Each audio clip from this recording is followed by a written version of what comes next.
నేను బయటకు వెళ్తే నాకు 10 రూపాయలు వచ్చింది. ఇప్పుడు నేను బయటకు వెళ్ళకపోవడం వల్ల 10 రూపాయలు రావడం లేదు ఇక సరికదా. తిరిగి ఇంట్లో వాళ్ళ మీద బెడ్డెన్ అయిపోయింది పడినాను. ఎలాగ తెలియదు తెగ నొప్పి వచ్చింది ఈ కాళ్ళు.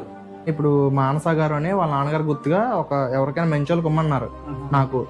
ఈ వెంటనే మీ విషయం తెలియగానే కొద్దిగా మీకు ఇద్దాం అనిపించి వచ్చాను అనమాట. మీరు ఇంకోలా అనుకోకండి, మీ ఇంట్లో అబ్బాయి లాంటి వీడియో చూసాను మీదే. ఇక్కడ కింద ఇచ్చా. అవును, ఎవరికో ఇచ్చారు ఆడావిడికి. అవును. అది చూస్తే మన దగ్గర కూడా వస్తారేమో చూద్దాము, మన అదృష్టం బాగుంది వస్తారు లేదు. అదే ఉంది. మీకేంటి ఇప్పుడు ఇది కాకుండా మీకేంటి కాళ్ళు ఇలా ఉంది కదా, వీల్ చైర్ అదే ఉండాలా మీకు? వీల్ చైర్ మా విలేకరులు అందరూ ఇచ్చారండి. ఇచ్చారా? పోన్లేండి. సరే బాబాయ్, అయితే వస్తాను. బాబాయ్.